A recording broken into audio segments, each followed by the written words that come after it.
Welcome to Chosen One and His Girls. Good morning. How's everybody this morning? Up having coffee or getting ready to go to work? Tuning in just to catch up on what's going on. Boy, it seems like after all this time, Sharon B would have realized that she's her own worst enemy, her own downfall. After being on YouTube this long, she could have had a well done channel.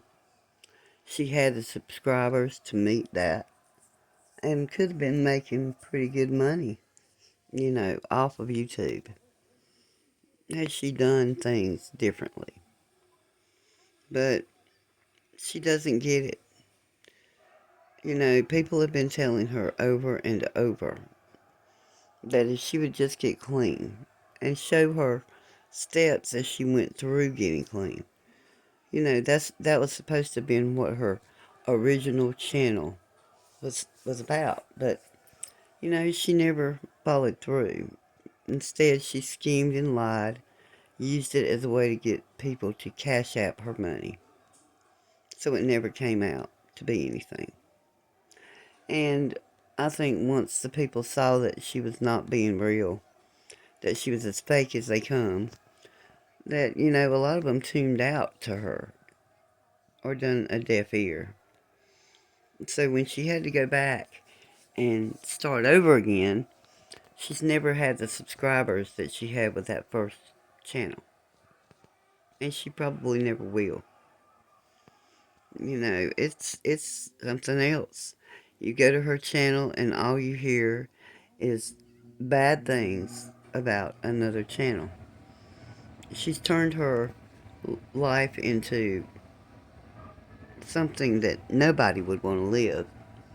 She's continued to stay in the, you know, bottom of the barrel type life, um, not moving forward in any way. She did, however, have to get out of the bando because she was afraid to stay there alone. And Ron has since moved on. So, why don't you settle down at some point, Shady, and get yourself together and then restart a channel and try to get it off the ground? Because this same old ain't working for you. You just keep battering and butchering other channels that are in our community. And these people were on here for you at the beginning. We all came on here because of the curiosity that Tom Reed put in us about the lifestyle that you guys are out there trying to live when you're on H and doing just about anything to get it. A lot of people are curious to know, what your lifestyle is like and how you can take what goes on out there in those streets. I spoke with a girl. However, she does not live in the streets, but she works the streets. And she seems to not have any as far as morals in the way she lives. It's bad that it's gotten to the point that people aren't even ashamed of what they're doing to get this H or whatever type, drug of choice they have. They're just out here doing whatever. And doing it for very little money. I mean, they lower themselves to the point where they don't get half of what most of these people out here trying to make a life and a living out of it get. And they literally will hop in a vehicle with a stranger and charge them no more than $20 just so they can have a fix for the day. Imagine, not having anything except the money to buy your H. Then you don't know where you're going to eat, where you're going to lay your head most of the time out there. And these women go through this every single day.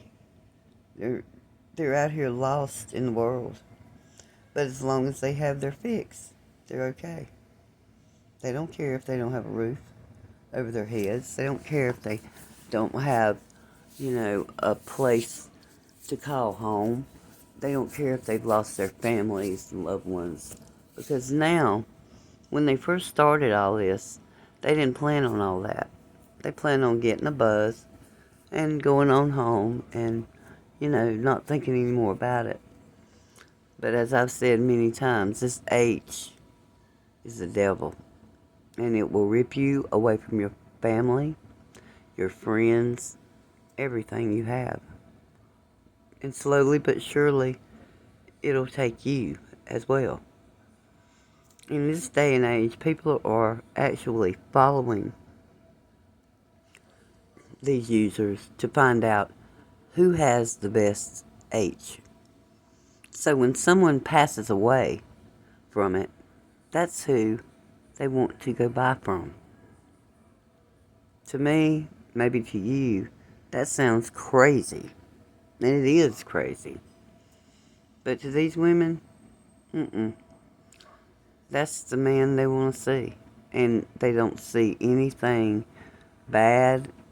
I mean, how can you possibly be enjoying yourself trying to get high on something that can kill you every single time you try to use it?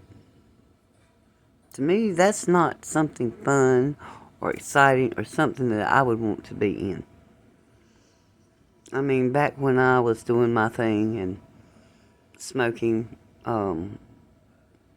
you got a buzz on and then, you felt hyped up and you were completely awake.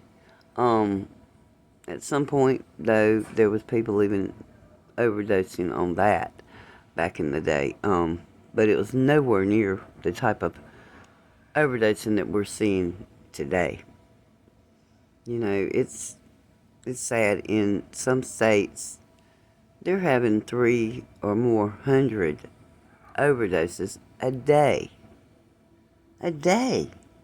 Where are we putting all these people? And the problem really is, it's majorly the younger people who are dying. They'll never see old age. The way I look at it now, you're considered lucky to live past 35 if you're messing with the H or the Fetty. I mean, guys, this has got to stop. And you've got to stand up and take a stand against it. Something's got to give. Look at Kensington, guys. That place is nothing but a hazard. I mean, they say you go there for a weekend and you never return to your regular life. That's how bad this place has got people. They're laying out in the streets in below zero temperatures in the winter. They're, risking starting fires inside of buildings on the floor just to stay warm. So they're risking their life in that way as well.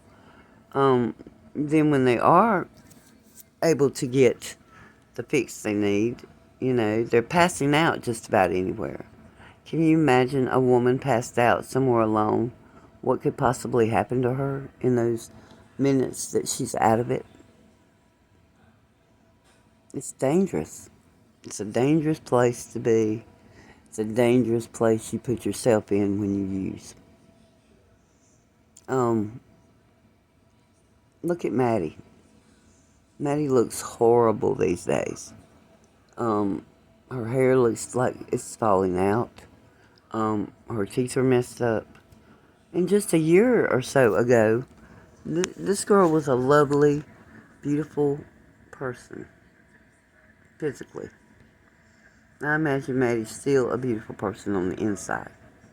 She just has a problem. But to see her, the way her looks have gone so far down, all from this drug, it's sad. I'm going to start trying to get out and do some interviews myself. Find out what's holding them back from wanting to try to find help. I mean, to me, it would be obvious. I'm in trouble here. I done passed out and died. I need help. Why are these kids, why are these grown-ups not seeing they need help? Not realizing it, even after almost dying or, something horrible happening to them. And they're still willing to put themselves back out in the street to do this over and over every day of their lives. And what can you do as a city, a town, to put your town back together and get them off this stuff? Philadelphia, I'm challenging you. There's got to be a way that you guys can clean up Kensington. There's more people in there, in that area, that don't use, who could put their foot down to the city, make cops start taking these people off the street and getting them into facilities to get the help they need. There's got to be a fix for this, and it needs to happen fast. Our kids are dying out there. Dying. And I can't imagine driving through town here where I live and seeing nothing but a zombie type life going on out there. It looks like The Walking Dead, guys. The Walking Dead. It's time to do something about it. It is time to get our kids back. Go bring them home at any cost. And yes, I know you're scared. You don't want the damage. You don't want to deal with all the heartache that you'll go through by doing that. But you would be surprised at how many have gotten clean because of that. So don't give up on your kids. Get out there and save your kids. Save your sister. Save your brother. Save your mama. Because you can.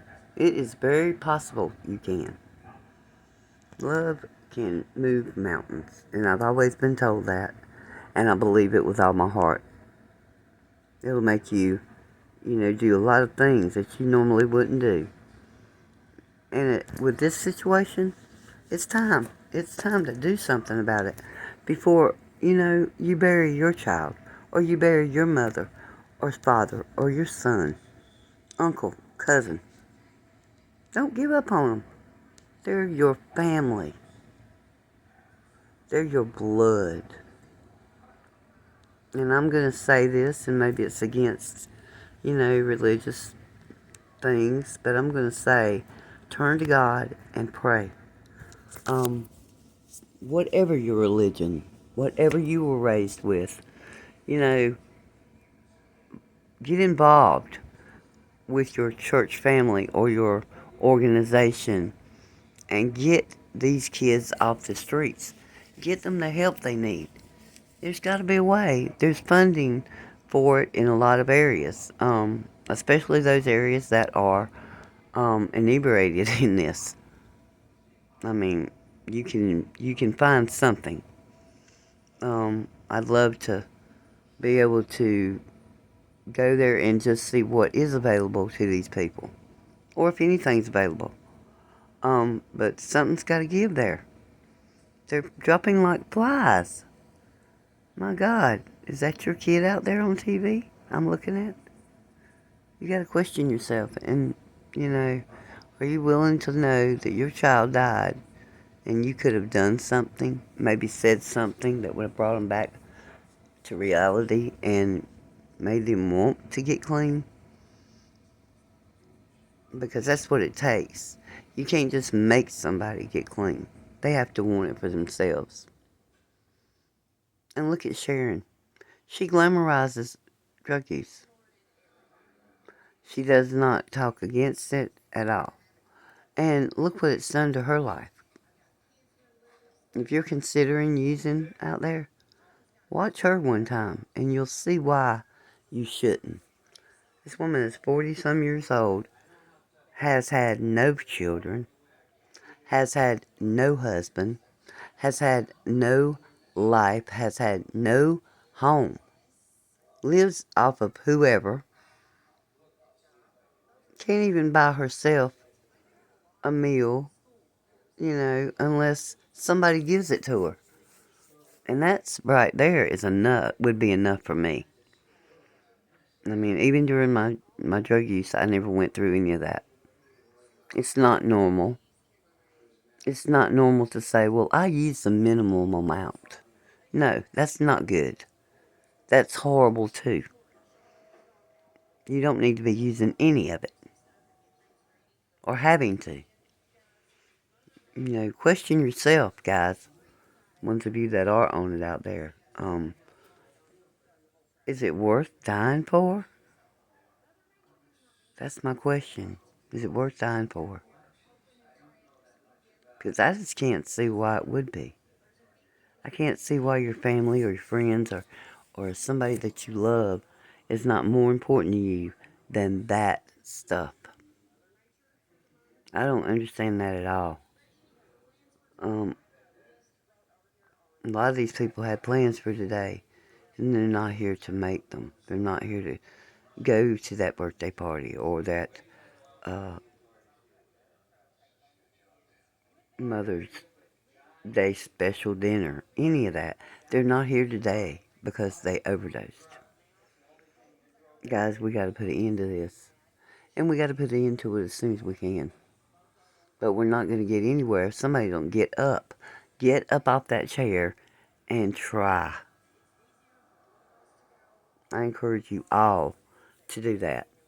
Try to get up off that chair and make some phone calls to your local government, people, and find out what is available. How you can help, because we need to come together for this.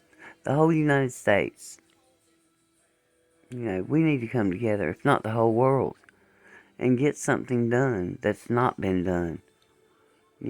I'm tired of watching people homeless in the street. I would love to see them have a home. But a lot of them have caused their own problems by doing this. And we got to get them back. We got to get them, back to knowing they're worth more than this. And you've got to build up people to break them back down. Well, I'm going to hop off here, have myself some coffee, and get woke up. I hope you guys have a wonderful day. I'll try to pop back on tonight and answer some questions about this, or I'm going to, myself as well, will be looking to see what I can do. Something I can do to help this situation and, bring life and happiness back into somebody out there that don't have any. So, take care, guys, and please like, share, and subscribe to my channel. We love our community. We love our subscribers. We enjoy each and every one of you. Your comments, even your ugly comments, I still acknowledge those as well. I don't like to get them, but, who doesn't get them?